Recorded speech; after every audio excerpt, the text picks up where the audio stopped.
We will be at war in some shape or form with Russia within 3 to 5 years. Are we doing the planning and the preparation should that scenario be true? We are very, very vulnerable. It's something that the US may come to regret because they're pushing Europe to spend more on defense than the US does when the European economy is in a much weaker position. You think there's a real danger that we're going to waste a lot of money through a sort of political virility contest about what the percentage of GDP is. We all have to make judgments about whether we take this threat seriously, because if we do, then I think we all have to change our mindset about it. I guess the question boils down to whether we think it is dangerous not to do this. The Rest is Politics is efficiently powered by our friends at Fuse Energy. And something else we all know is that energy deals, they're about as stable, long-term and reliable as Donald Trump promise to a country. But not this one. Fuse Energy is offering cheap, fixed tariffs for up to 18 months. No price hikes, no drama. Just a rock-solid rate you can count on. And with the July 1st price cap, now's the perfect time to lock in a better deal. And the average home is going to save about £100 compared to the price cap. And that's not spin, that is real money back in your pocket. And here's the clincher. When you sign up, you get Trip Plus for free. And you know by now that means ad-free listening. It means bonus content like our recent mini-series on JD Vance, early access to Question Time and pre-sale tickets for our sellout live shows. Powering your home and your brain at the same time. Head to fuseenergy.com/politics, download the app and use the code politics to get a free Trip Plus subscription.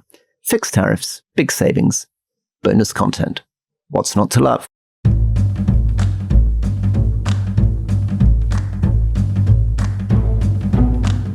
Welcome to The Rest is Politics with me, Rory Stewart. And with me, Alastair Campbell. And Rory, you said something very interesting last week, which I want to develop, when you said you were beginning to change your mind about the merits of increased defence spending, which, given that defence is so high up in the agenda in so many different issues, not least Russia, Ukraine, Gaza, etc. So we're going to talk about that. We're going to talk about tariffs, and we're going to talk about Labour and the unions, with a couple of little skirmishes going on that front, including the doctors, who I don't think are going to get quite as much as sympathy as they did last time, but we'll see. So listen, let's start with defence. First of all, in a word, do you think that by the time this podcast goes out, Trump will be saying that America is finally sending these Patriot missiles to Ukraine that they wanted? Question B, will he insist that Europe pays for them? But more importantly, I want to know why you're changing your view on defence. Right. On Trump, I think I've learnt painfully that predicting what President Trump will do, or predicting whether what he says will actually happen, is an absolute mug's game. So it's perfectly possible that between now and when this goes out, he'll say that he's sending Patriot missiles. Then he'll say that Europe's going to pay for them. Then he'll say, I've signed a great deal with the Pacific, which means our Patriot missiles are off there. And then he'll revert back the Nobel Peace Prize and tariffs. So that's my guess on Trump. Defense spending. Alistair, listen, this is something that has been quite difficult for me. So I was chair of the Defence Select Committee, and I, with other colleagues, put a lot of energy into getting the UK up to a 2% commitment on GDP and defence. We organised debates in the House of Commons. That was our big drive. And I think that I, like you, was pretty horrified by how little we were spending, by how much weight the US was carrying. But I think we have missed just how dramatic what's now happened, what a big difference it is looking at 2% and what it is looking at 5%. So just a couple of figures to start us off, and then maybe back to you on this. The first is, we talk a lot about the peace dividend. Essentially, during the Cold War, 1989, we were spending about 4% of GDP on defense, we and European countries. By cutting that spending, Europe managed to free up about $4 trillion. That's $4,000 billion for investment in mostly our welfare states. If we start reversing back in the other direction, Europe and the UK will end up spending hundreds of billions of euros extra on defense every year. I mean, the estimate at the moment for Europe, for example, is going to be about 650 billion euro every year. And that has got to come from somewhere. And the European Union's latest calculations suggest that about 200 billion of that will come out of health, about 100 billion of that will come out of education, about 200 billion of that will come out of green investment, and about 100 billion will come out of social care. And then on the other side, and I can get into this in a little bit more, the other claim is that, well, this will deliver great economic benefits. If you were asking the question, what's the best way to get the British and European economies off the ground from their pretty parlous state at the moment, I don't think any economist in the world would say, well, the most straightforward thing you should do is spend a lot of money on defense. They would say you get a much better return on investment, investing in education, in health, in infrastructure, in green investment. So it's, I think, something that's very dangerous. And I also think that it's something that the US may come to regret, because they're pushing Europe to spend more on defense than the US does when the European economy is in a much weaker position. And the long-term consequences of that is that the Western democratic allies, the US, will be ever more impoverished and ever weaker should the US ever wish to call on them again. Well, let's just look at it from a different perspective. I mean, might it be that Trump is being his self-styled strategic genius and he's getting Europe to do this because that's exactly what he wants, get them to pay more and he becomes more powerful. Since you said it, I've been really looking into this in a quite a big way. So you're right about the level. So post, obviously, Second World War, massive. At the time of Suez, defence spending in the UK was about 7% of GDP. And it dropped down to around 4% by the 70s. And then it was up to 5% around the time of the Falklands War. And even then, if you remember, the military and those who support the military, the defence industries and so forth, they were saying, we're getting perilously close to the real low end. Then, as you say, comes the peace dividend. And you're saying there that this could be quite dangerous in terms of the loss of spending that we would get for health, education and all the other things that people want their money spent on. I guess the question boils down to whether we think it is dangerous not to do this. So, for example, Patrick Sanders, who was the chief of the General Staff until quite recently, he was saying at the weekend that he thinks we have got to work on the basis that we will be at war in some shape or form with Russia within 3 to 5 years. And I think that is a fairly common view amongst people who are full-time immersed in this whole military planning scenario. And his worry seemed to be, and I think the worry of other people seems to be, that actually we think we're making a massive step in saying share of GDP. But actually, are we doing the planning and the preparation? And do we have the resources to do it now? Should that scenario be true? So if you compare it, I think I said to you recently, I heard this amazing podcast on one of my German podcasts about the reserves in Finland. So Finland is a country with a population almost identical to Scotland. I think it's sort of 5.5 million. And they're almost up to 1 million reserves. These are people who are being trained in defense.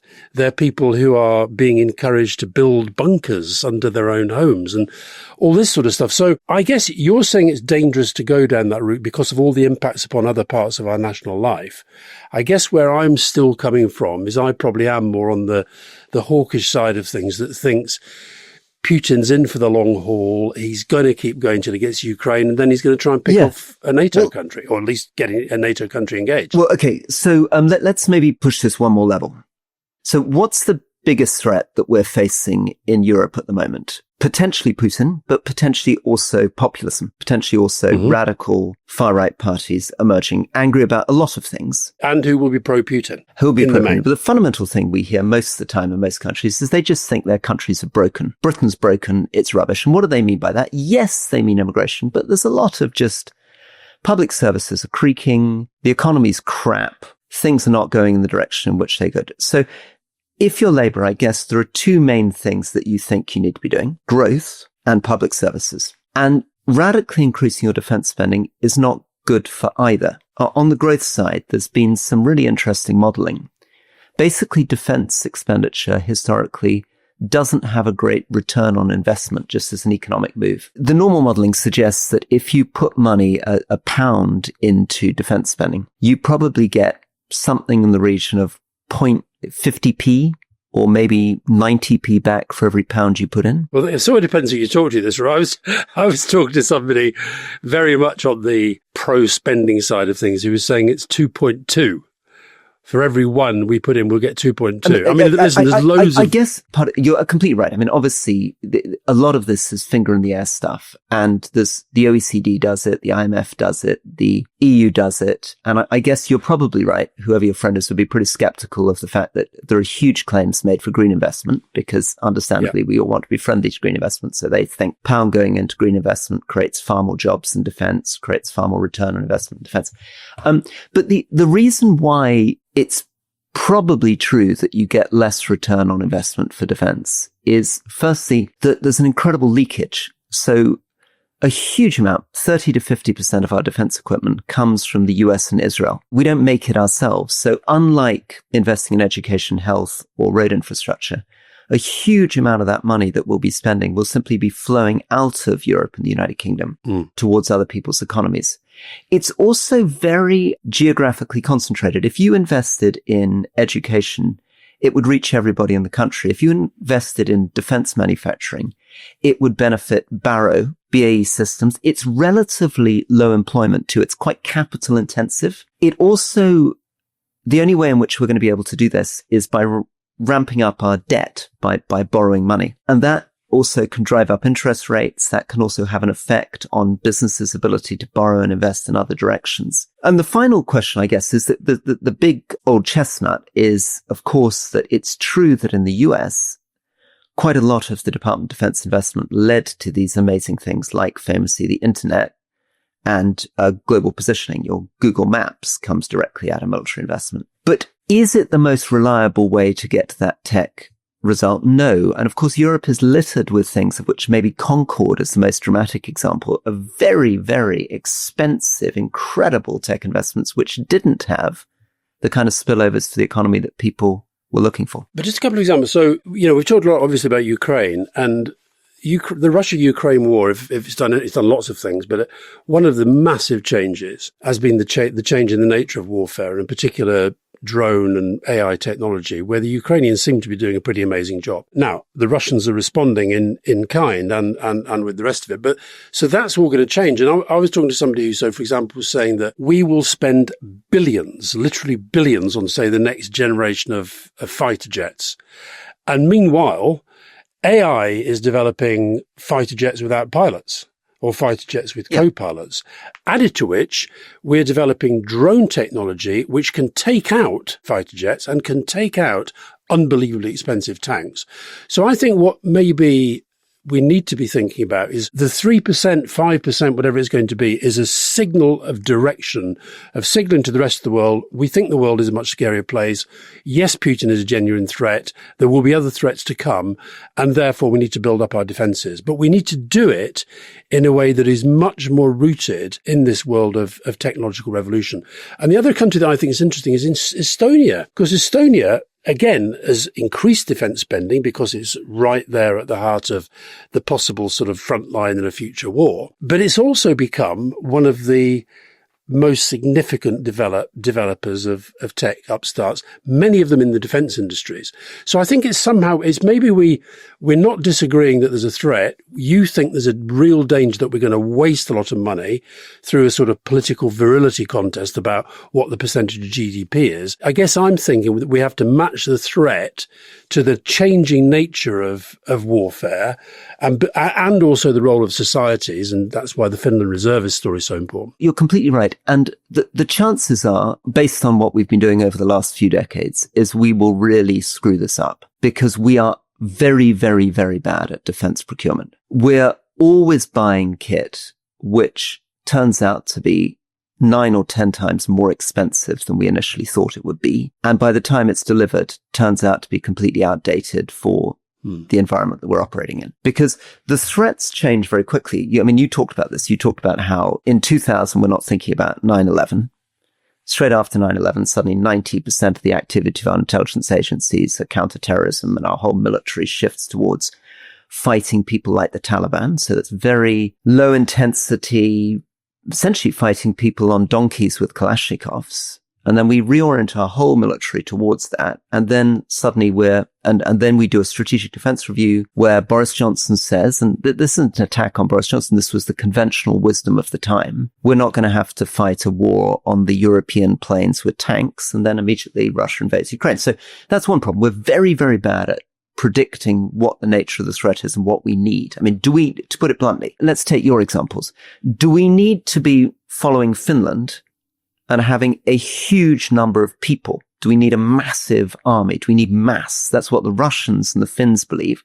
And that would require national service. Or do we follow the Americans in thinking that what we need is incredibly expensive, exquisite technology, and could we afford it if we wanted it? Or do we follow your Estonian example and say what we need to spend a lot of money on is cyber defense? I mean, UK cyber defense is terrible. Really terrible. And why is it terrible? Basically because we don't spend enough money on it. We are very, very vulnerable. We have a few decent people, but beneath the very top, there's just not enough people doing decent cyber defense in the UK. It's terrible. I think the other thing that we underestimate when you hear Keir Starmer and John Healey, the Defence Secretary, talking about increasing defence spending up to 3%, 5%, whatever it's going to be, is that our nuclear defences will continue to take an enormous part of that. This new deal with the French notwithstanding, there is already a sort of, I think it's running about 7 billion, what they call a kind of equipment gap.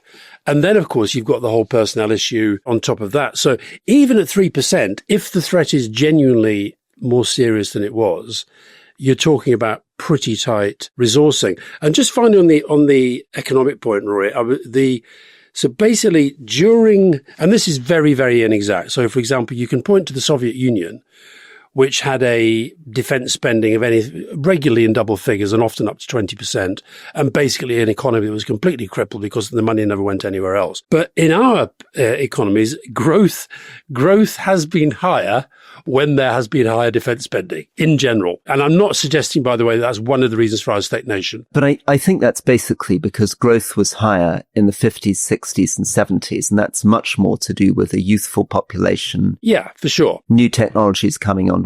And it happened to be a time we spent defense. I guess the point I'm making is that you can look at any of these examples and fit them to make any argument. Ultimately, we have to make political judgments. That's the political leadership of the country. And we all have to make judgments about whether we take this threat seriously. Because if we do, then I think we all have to change our mindset about it. Okay, so let's maybe finish this one by my agreeing with you on that if we are going to spend this money, boy, we better change the way that we spend this money. So that's partly your point about coordinating much more closely with Europe, understanding that Britain, even if it spent 5%, can't actually operate completely independently against Russia. It could only do so as part of a much, much bigger multinational unit. We need to work out which bit of that we're providing, which bits the others are providing. Yeah. Secondly, understand that these defense companies rip us off again and again. And it's a really, really inefficient way of spending money to just hand money either over to American companies like Raytheon and Northrop Grumman, or even hand over money to our own big defense contractors. These are massively inefficient, costly private sector companies in a very I think, unhealthy relationship with the government that has the government over the barrel. And that's true in Europe too. I think one of the problems is that we fantasize that Europe will suddenly have this amazing defense industrial policy, whereas probably what they'll end up doing is just handing over money to massive French and German defense contractors who will be very inefficient. Maybe the bridge into tariffs is maybe to say this, that I think there's been a kind of unwritten rule that this whole thing's breaking down because Trump is no longer seeing himself as remotely as a protector of Europe. But I think part of the unwritten rule of us, our reliance on the US, was that we wouldn't sort of put all the money into our own defenses, but insofar as we did, we would buy loads and loads of stuff from the United States. There was a bit of a quid pro quo going on that. Now, the other thing that has to happen is whether countries like ours and countries like Turkey and countries maybe like the Saudis, I don't know, Japan, develop their own defense industrial capacity in a way that actually starts to fill that gap. Because I think that one of the things that's happening right now, and this is the direct link to tariffs, and maybe this is what we should talk about now, is the observation that if you feel that a close friend is moving away from you, you maybe start to look at other places. I thought it was very interesting that when Donald Trump announced the new tariffs on the European Union, for example, Ursula von der Leyen was in Indonesia. Why was she in Indonesia? Because she was doing a big new trade deal between the European Union and Indonesia. So why don't you use that as the peg into this week's tariff reality TV show? I think tariffs, if defense is the most dramatic story because it's war and conflict and it reminds us of the Second World War, tariffs is probably the most important economic story. And it's one that we're not maybe focusing on enough because Trump plays the hokey cokey. He puts Trump tariffs up, he brings them down, and he seemed to blink against China. So actually, if you look at the markets, they've got very complacent. When on the 2nd of April, he announced these big tariffs, markets crashed, bond markets went wrong. Now when he plays around, they barely respond. And I think that's because they've got themselves into a mindset of thinking, well, basically it'll be 10% and he'll put some tariffs on steel and aluminium and chips. But in the end, when push comes to shove, he blinks. And this was the sort of taco story. Trump always chickens out because he blinked with China. But meanwhile, with nobody really concentrating, of course, nobody was concentrating on the fact that when he brought them down on the 2nd of April, he didn't say, I'm giving up on them. He said, it's going to be 90 days. And the 90 days has just run out. Hold on. He said he was going to do 90 deals 90 deals in 90 days, yeah. During which time he succeeded in doing maybe 1.5 deals in 90 days. Yeah. And then two frameworks. And the 90 days then ran out. Now, what's really interesting is that during that time, many, many countries very, very earnestly have been working away. And maybe the best way of showing this is through Europe. So Europe is a huge trading partner for the US. 18.5% of US imports comes from the European Union. The European trade negotiators have been working day in, day out for 3 months. And if you'd looked at the reporting 10 days ago, right from the inside of the US and European camps, they felt that they had ended up on something that would be a sort of version of the deal that Keir Starmer got. It was going to be 10% baseline, few exceptions.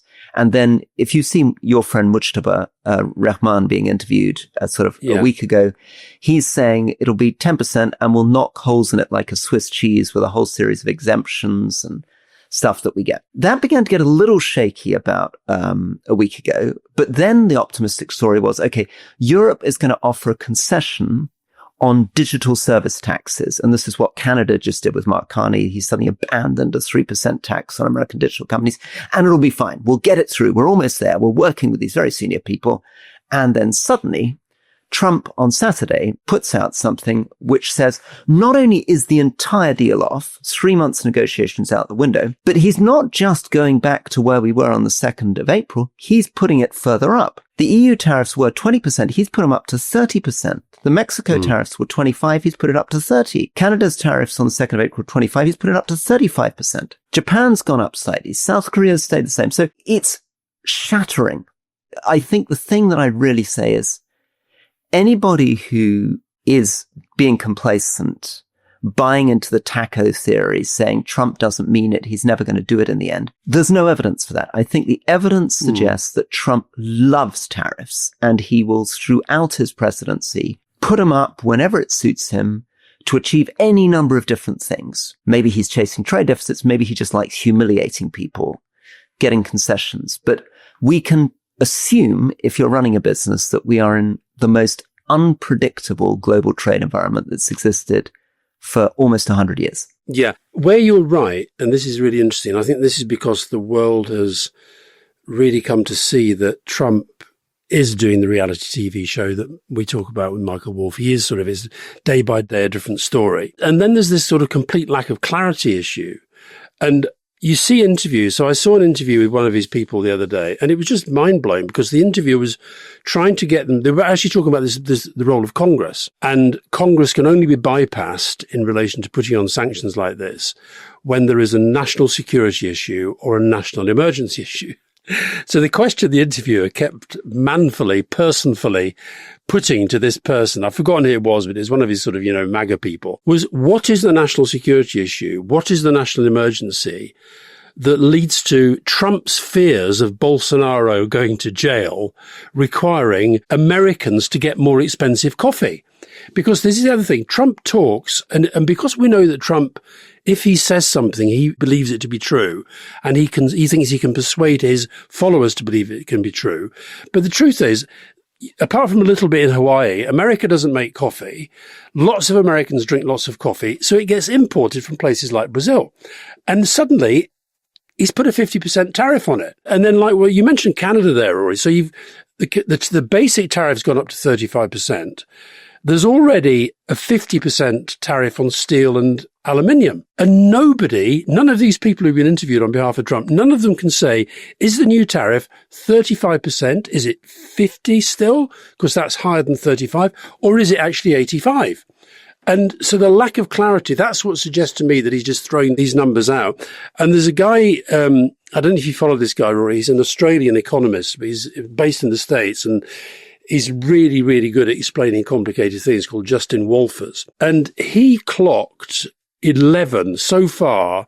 I'll do them very, very quickly. The different reasons that Trump has given for his tariffs. The first lot, if you remember, on Canada, it was fentanyl. Yep. Then it was illegal immigration from Canada and Mexico. Yep. Then it was to save manufacturing in the Midwest. Yep. Then it was to boost national security. Then it was to avoid income tax rises. Then it was to solve the deficit. Then it was leverage for trade deals, 90 deals in 90 days. Then it was to defend the role of the dollar as the reserve currency. Then it was to get Canada to drop the digital services tax, which they did. Then it was to get Spain to spend more on defense. And finally, it's to keep his fellow insurrectionist against his own constitution, Bolsonaro, out of jail. To pay tribute to another Australian, my hero, Dmitry Grozubinski, who I spoke to for an hour on this, who is written this incredibly good, amusing, intelligent book on tariffs and trade, which I'd really recommend to people. He would say that underlying those are 5 completely contradictory ideas around tariffs. So I think we've talked about it a little bit before.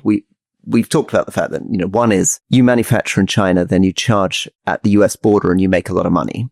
So It's about revenue. Number 2, it's about reshoring, moving manufacturing to the US. So then you don't get the revenue because you're making it in the US. Number 3, you're doing it for something else like fentanyl or immigration, in which case it's not economic at all.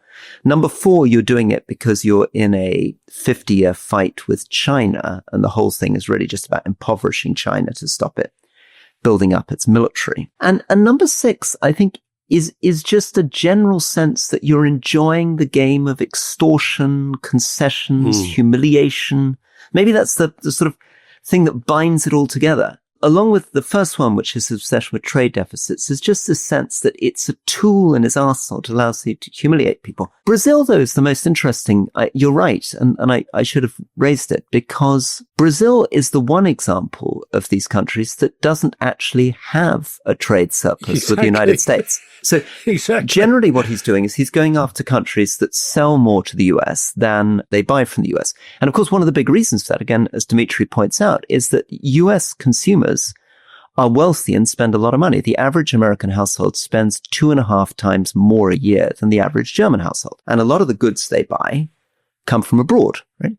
But in the case of Brazil, that isn't the problem. Brazil is importing more from the US than it's exporting. So there, what he's doing is he's saying that he hates Lula, that he thinks the case against Bolsonaro, his fellow populist leader who's basically on trial for trying to stage a coup d'etat, is fake. And he's very much against the Supreme Court Justice, Alexandre de Morales, who's a very, very controversial figure that we were talking about over the weekend, who is a hero of the left and an absolute enemy of other people in Brazil, because he's doing many things which are pretty close to absolutist, authoritarian, and illegal, to go after anybody who he thinks is on Bolsonaro's side, including imprisoning business people for making jokes about coup d'etats on WhatsApps, locking up congressmen for 9 years for contempt of court, this sort of stuff. So all of this stuff is happening. But my question to you is, how would the world react if China went around doing this? Oh, exactly.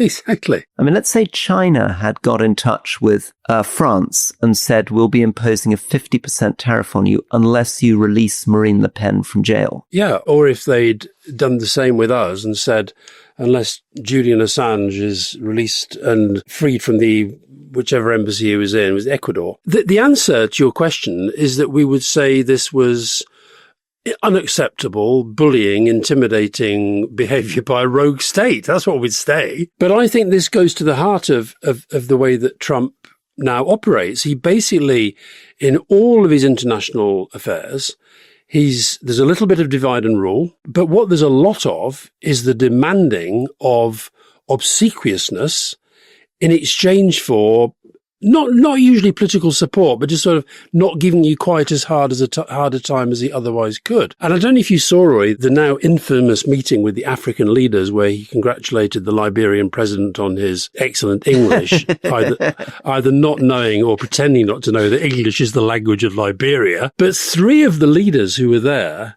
Senegal, Gabon, and Mauritania, all, as part of their prepared remarks, basically said that they thought Donald Trump should get the Nobel Peace Prize. So this is all just part of we're all, when we say we, I don't think you and I are, but I think large parts of the world are playing into this idea that he's the king of the world. He has actually become what Boris Johnson always wanted to be, world king, and that's how he has to get treated. Can you help me understand what's going on with this culture of so many political leaders coming pretty close to embarrassing themselves in falling over backwards to be unbelievably obsequious?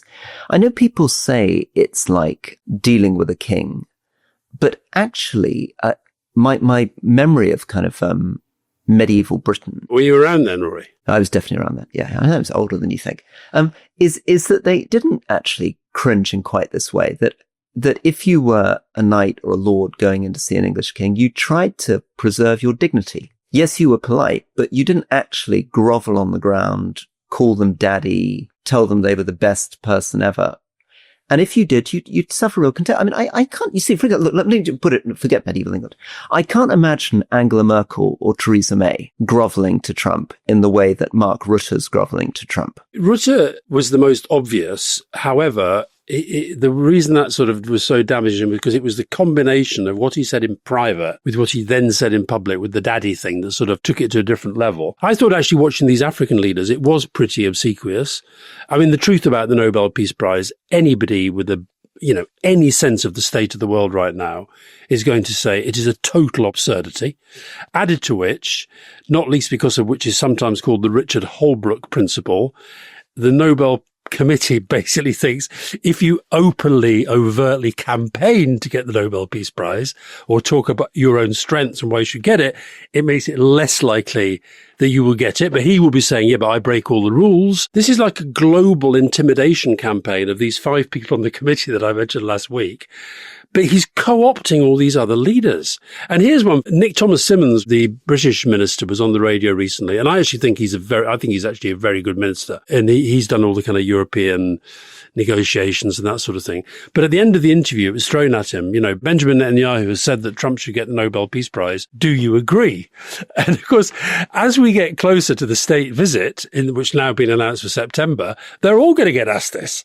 So my advice to the British government, have a line ready. Make sure it is not yes, but make sure that it's something that Trump could maybe not take as a total rejection. Let me just weave these two ideas that you've got together, which is Trump obsequious Nobel Peace Prize and defense spending. The truth is that Trump is a contributor, massive contributor to global conflict because, in essence, the peace that existed since the Second World War was based on a rules-based international order, NATO, the UN, US as a global policeman, and a sense that you did not invade neighbors and that certain kinds of things were not acceptable. Right?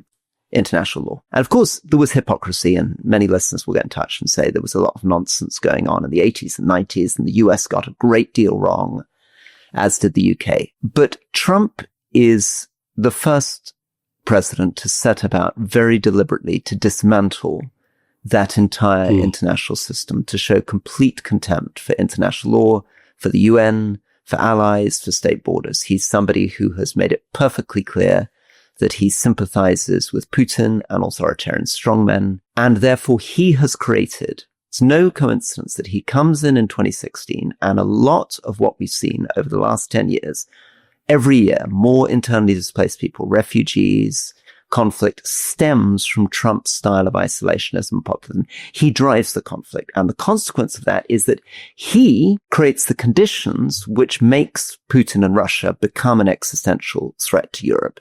He creates the conditions which then forces Europe to have to increase its defense spending. He creates the conditions which will lead to hundreds of billions of euros being removed from our health, education and welfare budgets over the next few years. Our people will get poorer, less educated, less healthy. The world will become more dangerous thanks to Donald Trump. And that's what the Nobel Peace Prize Committee should remember. Very well put. But also, you're looking at today, as he goes around saying, and as Netanyahu says, this guy's bringing peace to countries in the region. The fact is, he is a driver of this Gaza, quotes, humanitarian fund, which, and we're going to talk about this in question time, where so many people are being killed while they're queuing for food. Gaza is, we keep hearing the ceasefires coming, but has it yet come? No. He's enabling and empowering Netanyahu in his style of politics. And then you've got Russia-Ukraine, which is not in a better place than it was when he said he was going to resolve it in 24 hours. Added to which, you've talked a lot, Rory, about this sort of, sense of the conflict that there is right across Africa from west to east. But there again, he has the African leaders in the country the other day. What was his real interest in all that? It was about minerals, it was about copper, and it was about mines, and it's all about the money stuff. So no, we disagree slightly about defense. I think we are fundamentally united in our view that the Nobel Prize Committee's reputation would be zero, literally zero overnight, if it were to make the mistake of giving the award to Donald Trump. I actually think it was a mistake to give it to Obama so early in his presidency. I agree. But there we are. Not as big a mistake as Gandhi never getting it. I think that was a bad one. Gandhi never got it. While we're talking about defence, Rory, I think our leading interview this week is with a friend of yours, Democrat Congressman Seth Moulton, who is not just interesting because he's a congressman with some very, very harsh words to say about Trump, but also some very harsh words to say about his own side as well. But also one of those congressmen who really was a sort of serious military veteran, and with some, I thought, really moving accounts of his time serving in Iraq in particular, when he clearly didn't believe in the policy he was involved in. But people are interested in that whole thing about the sort of defense, military switch to politics. I really enjoyed it. I actually think in our upsum, I listened back to it today. I think we were a little bit harsh, actually. I found him really impressive listening back. Really impressive. So pleased to hear that. Yeah, I was sad that you said that you didn't think he should be president. I'm pushing for Seth to run again for the presidency. People can listen to it, of course, on The Rest is Politics on our leading stream. Yeah, I definitely think he's got a lot of what it takes. Let's take a break and then we'll come back with Britain. This episode is brought to you by Penguin Audiobooks. And this is a treat for audiobook obsessives among you, and that does include me when I'm travelling and Rory pretty much all the time. So we've teamed up with Penguin, and we've got now the Rest is Politics Audiobook Club, where we're going to recommend titles we spent real time with, those that gripped us, stirred us, or echoed long after they ended. Big ideas, brilliantly told. So I am going to start with a book that I mentioned on the podcast when I first read it. It is called The Nazi Mind by Lawrence Rees. And it is an incredible account of how ideology can warp entire societies. My recommendation would be Sapiens by Yuval Noah Harari, which recasts your entire understanding of history and philosophy. So these are not books that you're going to flick through absent-mindedly. They're books that you will enjoy more by having them read to you properly by voices that understand weight, rhythm, and the power of a well-timed pause. Oh, just beautiful. I'm going to get you to read my next audiobook. Visit penguin.co.uk/trip to browse more of our audiobook recommendations, or find a link in our next newsletter and start listening today on Spotify or any audiobook retailer. More recommendations to come. Welcome back to The Rest is Politics with me, Alastair Campbell. And with me, Rory Stewart. And Alastair, we're now getting on to something that we have talked about in the past, which is the Labour Party public sector reform, particularly, what can happen to the National Health Service, how that could be turned around, and the question of the unions and all of this. And particularly this week, because there's been a big standoff between Angela Rayner and Unite, the largest union in the United Kingdom, and now a threat of junior doctors going on strike against Wes Streeting, the health secretary.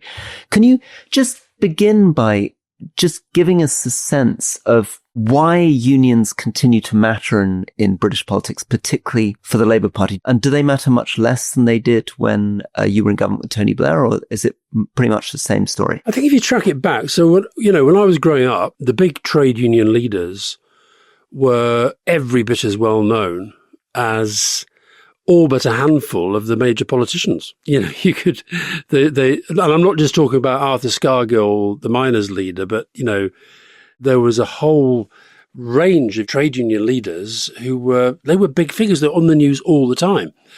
And I think that one of the reasons, so at the moment, you mentioned the Angela Rayner dispute with Unite. What Unite say this is about is this continuing dispute about the dustbin collection in Birmingham and what they identify as a huge pay cut for some of the people who are involved in refuse collection in Birmingham. But I think part of what's going on, I'm not minimizing their case, but I think part of what's going on is that these days the union leaders have to actually fight quite hard in what is a political attention economy, if you like, to get noticed. So I think if, talking to people who are close to Angela Rayner, I think they would say that this is about them using Angela Rayner's position as Deputy Prime Minister and a member of Unite to drag her right into something where they want her to be, as it were, on their side in a dispute that should be being settled by the council involved. Just to explain what happened here, Unite says that they've suspended Angela Rayner from their union. Angela Rayner says she'd already resigned anyway. But in a sense, it doesn't really matter whether she was suspended or resigned. This is a big break with the Deputy Prime Minister from the biggest funder of the Labour Party and the biggest union in the country. Yeah. Now, what is also true, you talked about the difference between our time. I think during our time, because we were very deliberately making party funding, the funding of the Labour Party, as broad as possible. And that included part of our whole shtick to the country. The pitch to the country was that we're a party not just for the unions, but for business and for consumers, and not just for those who produce services, but above all those who use them. It was a different part of that messaging. And so the funding from unions became less significant. It's still important. Don't get me wrong. You still have the unions making significant contributions. But I think part of what's going on is actually Unite and the leadership, Sharon Graham, making broader complaints about the direction of the Labour Party. And this has given her the opportunity. She's been on the airwaves in recent days and weeks in a way that she most of the time isn't. And of course, the other thing that's going on in the background, I don't know whether I'm not saying this is organised, but in the background, you've got the whole sort of Jeremy Corbyn, Zara Sultana. Might they be setting up a new party to the left of the Labour Party? And that, I suspect, is kind of feeding into this debate as well. And I suppose you might think that it could work for Labour to have a big public fight with the trade unions, particularly at a moment where they're being accused of not being fiscally responsible, wavering over welfare, giving in to revolts of their backbenchers. I mean, it might, if what Keir Starmer's about is trying to appeal to Middle Britain and brand himself as a kind of responsible centrist, then maybe it doesn't do him any harm to be seen as having a bit of a standoff with the unions, because it certainly wouldn't suit him for his voter base if he was seen to roll over all the time, right? Yeah, I don't think there's any point in having fights for the sake of having the fight. I think these fights should be over things that really matter. What I think is true is that having been defeated, essentially, or having had to back down, for example, on the welfare bill, and change it fundamentally in order to appease the parliamentary rebels, I do think that when he needs pretty quickly a message that says, that does not mean that I'm not in the business of reform, and including of very difficult reforms, where we are going to have to make decisions that, people that may support us and want to continue supporting us don't actually like. And maybe that's a useful bridge into the row with the BMA, because, of course, I think one of the things I think Labour thought they'd achieved in the early days of the Labour government was to strike a deal with the striking doctors, and that seems to put the issue to bed for a while. Just quickly for international listeners, BMA, British Medical Association, and a lot of the fight, I think, at the moment, is that right, is with junior doctors? Well, they've changed their name now their name has been changed to resident doctors, and I think that's a sensible thing, because junior doctors was a ridiculous label for people who did so much of the work. The BMA, for international listeners, and I suspect for a lot of domestic listeners as well, sometimes referred to as the most powerful trade union in the country. Now, it's not seen in the same way as the Unite or, some of the more traditional working class manufacturing unions and so forth. But the BMA operates as a very, very, very powerful voice for doctors. I know quite a lot of people in medicine and including in the BMA. My sense is that there was a lot of support for the resident doctors first time around, including from, as it were, people in other levels of the medical profession, but much, much, much less so this time. Because I think what this one does, it shows that they really do think they're a very, very, very special case. Now, you could argue, well, they are a special case because they're saving our lives and all that stuff. But teachers are a special case, and the bin men are a special case. And so I think this is a fight that West Streeting has to win. It doesn't mean he can't do some sort of deal at the edges, but you can't give in again on this one. Little explainer on what I understand has happened is that 90% have voted to strike. Between the 25th and the 30th of July. There were 11 separate walkouts between 2023, 2024. And that, of course, has a huge impact when doctors walk out. You end up missing, over 1 million healthcare appointments, ends up costing the government about $1 billion to try to fill in the gaps. After the election, they got a 5.4% rise and then an additional 22.3% rise, starting salaries up nearly £10,000. And now they're claiming another 29%. And that's what it would take to take them back to where they were in 2008. And they're saying it's non-negotiable. And that's, again, is disputed. Again, it depends on how you calculate inflation, because some people say actually they're only about 4.7% worse off.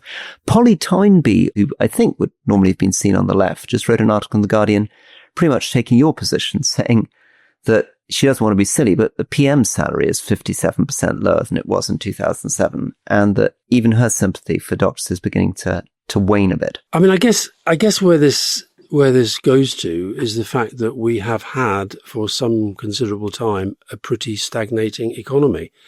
I fear that that's why ultimately, unless we can get the economy growing properly, these sorts of disputes are going to become more commonplace, and that's why I think it would be pretty bad news if the government had to reopen a pay deal that they thought had been settled.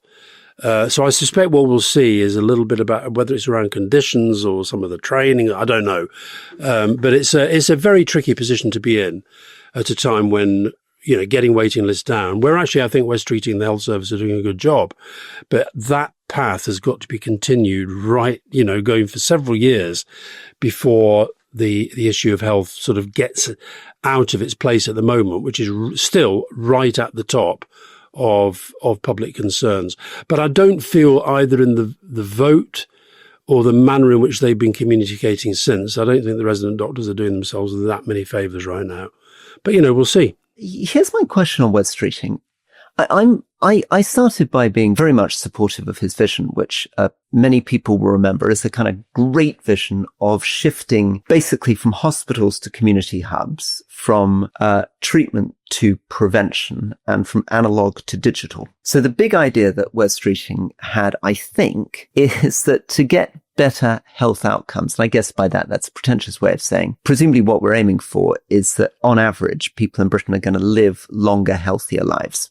In order to do that, we've got to move money away from getting people at stage 3 cancer. It was quite a good example I think he gave when we did a leading interview with him.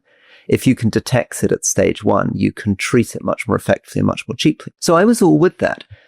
But then suddenly he announced that the big target he was chasing is reducing waiting lists. And I'm worried that's pushing completely the opposite direction, because it seems to me that there is a pretty basic choice, which is quite difficult to get around. Either you are trying to make people live longer, healthier lives, in which case a lot of your money really is going into what we call public health. Air quality, not drinking, not eating sugary foods, dealing with obesity. Or you're trying to run a fancy healthcare system. And those two things weirdly don't go together. In fact, actually, there are people out there saying, Britain spends about 10% of GDP on health, that what we should actually be doing is spending 5% on hospitals and 5% on public health. And actually, of the NHS budget, we only spend not 50% on public health, we spend 2% on public health. And it's being cut even more, right?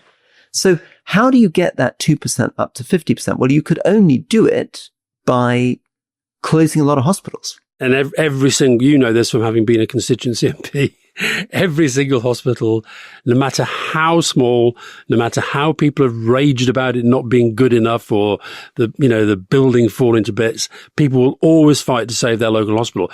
But this is where I think the government, when I talk about having fights that are worth having, I actually thought, I didn't read it when it came out, but I've since read Wes's 10-year plan. I actually agree with you. I think that vision really works as a long-term vision. Where I think you're spotting the clash is that in the political imperative, which is you've got to get these waiting lists down, because that's the metric by which you're going to show at the next election, look, we said we were going to change the health service, improve it, and we have. But meantime, you're making a lot of change, which are going to require a lot of fights, including with the public, actually, because some of these things are going to require public change in attitudes, public change in behaviour to get a long-term change. But I think he's absolutely right is the long-term change is fundamental and necessary. Let me give you a challenge then, a communication challenge. So here's a little figure. So there were 780 people last year who died unnecessarily through poor practices in hospitals. So it's a difference of like 100-fold. 100 times more people died from obesity. And the first number, presumably, are many of them now involved in sort of litigation and the health service having to compensate and all exactly. that. Billions of pounds worth of compensation coming out of health service, etc. But let's say you were given the mission, and the mission was this, to say to the British public, look, if what we really want is for the British public as a whole to live longer, healthier lives, what we really need to put our money into is every stage of life. So before babies are born, making sure that mothers are getting the right kind of vitamins and they're not smoking. After, in the first 5 years, making sure that there's no childhood trauma, they look after their oral health, they're fit. And then in later childhood, making sure that there's clean air, there's no junk food, there's good mental health. And then once we become adults, making sure we're not living too sedentary lifestyles. And then when we become older, dealing with loneliness, supporting people in the home, etc. Right? That's where the money should be going. And if we did that, we could massively drive up life expectancy and health. Right. Okay. But here's your problem to communicate.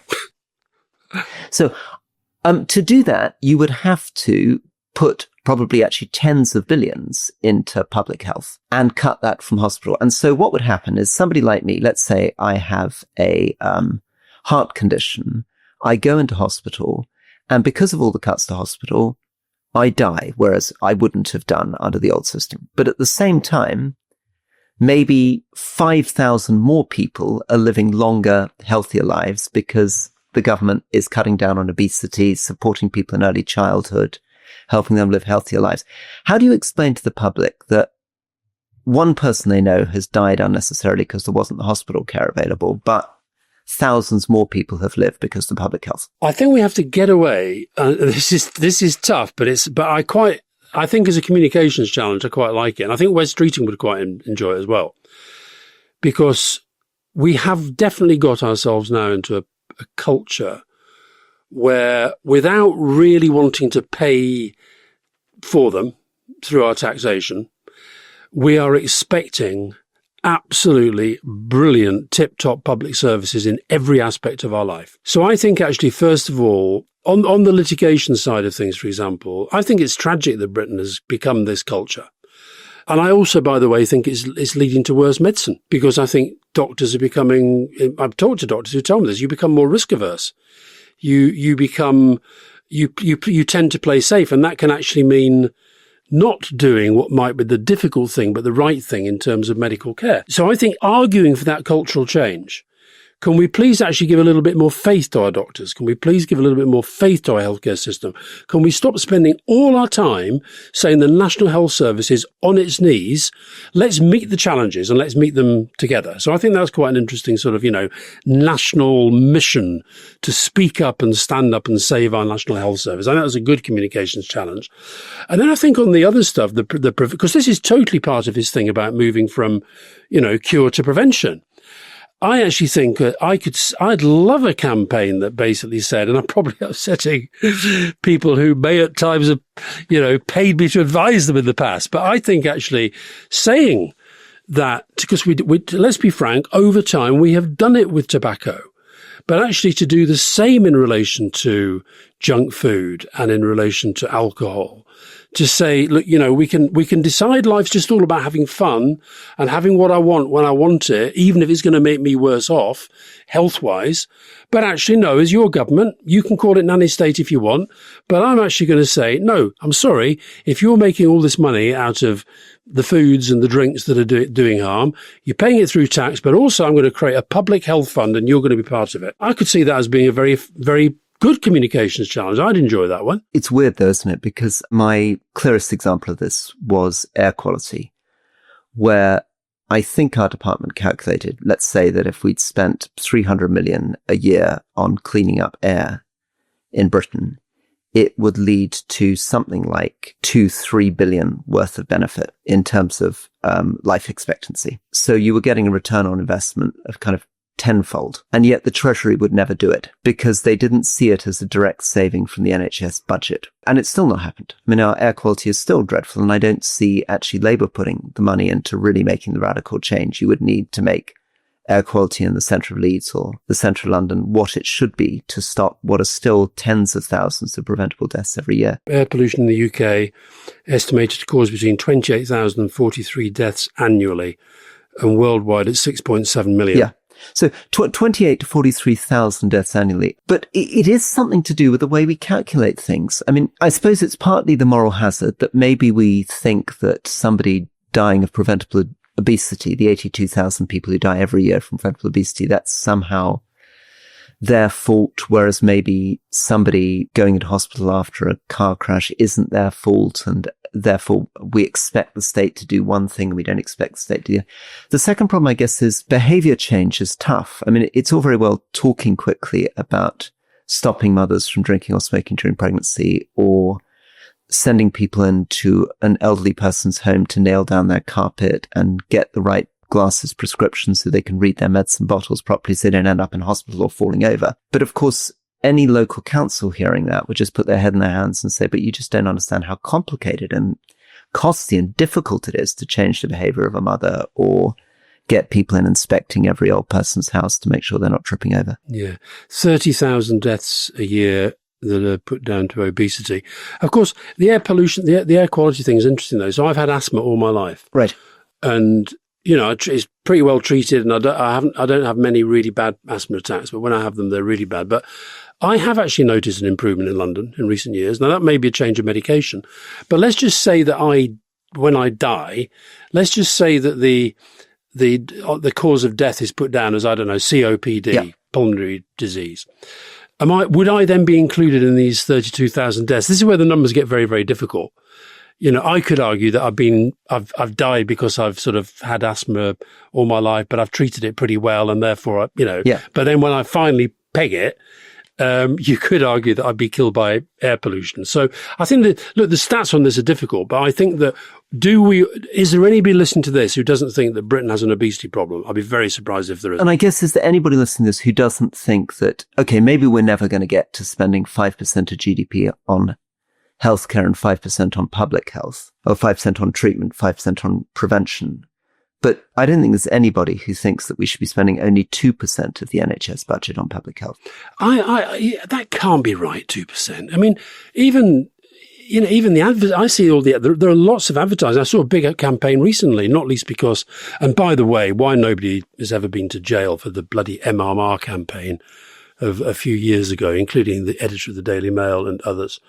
You see there was another death from measles, but I noticed a big measles campaign recently. I've noticed some big I mean, does that go down as public health? I don't know. I mean, I don't know where that 2% comes from. That sounds really strange. It's not just the UK. Every country. I mean, I'm in the US at the moment, where unbelievable amounts of money, huge amount of GDP is spent on the fanciest healthcare in the world, particularly for the wealthiest. And yet public health is terrible. But even in the Nordic countries, who are the real leaders on this, they haven't begun to get towards a 50-50 balance between treatment and prevention. Final stat before we go. So we've said both obesity and air pollution in the sort of 30,000 territory. Road traffic is about 1,700. Right. Suicide is nearly 8,000. Yeah. So all of these things you can say that, but the truth is, these are all deaths that cost a lot of money in different ways. But I think maybe we should get West Streeting back on at some point, and we should work on this communications challenge together. And talk also more about tech and AI in relation to this, because it's right at the heart of the question of not just what tech can do. Tech can do amazing things. Devices can now monitor your health. But it's to do with whether we're going to allow tech to do it. I mean, I keep grumbling to you that in Cumbria, we only really got onto using the telephone in GP surgeries for appointments about 120 years after the telephone was invented. So I don't know how quickly we're going to bring in AI. Rory, I've got a question for you, because nobody's been able to give it. We'll close with this. But you understand this stuff and I don't. So I went to Wimbledon the other day to the tennis, and on the way in, I was with Grace, my daughter. She decided that she wanted to get good content, and we ended up getting really good content because accidentally we happened to be sitting directly in front of Leonardo DiCaprio, and we weren't even in the royal box. So anyway, en route in, Grace suddenly decides, it's really hot. I need to go and get some water and something to eat in case I get hungry. We go to this food shop inside Wimbledon. There are these barriers, and there's a woman at the barrier, and to open the barrier, you have to put your credit card on the barrier. Yep. Okay? So you tap the barrier with your credit card.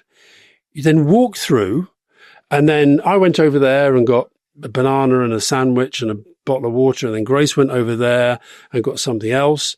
And then we walked out, and as I was walking out, I said, "Where do we pay?" And the woman said, "You've already paid." Right. And I said, "How?" And she said, "It's something to do with the cameras."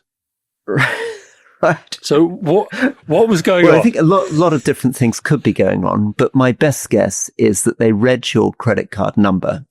They didn't charge you at the point of entry.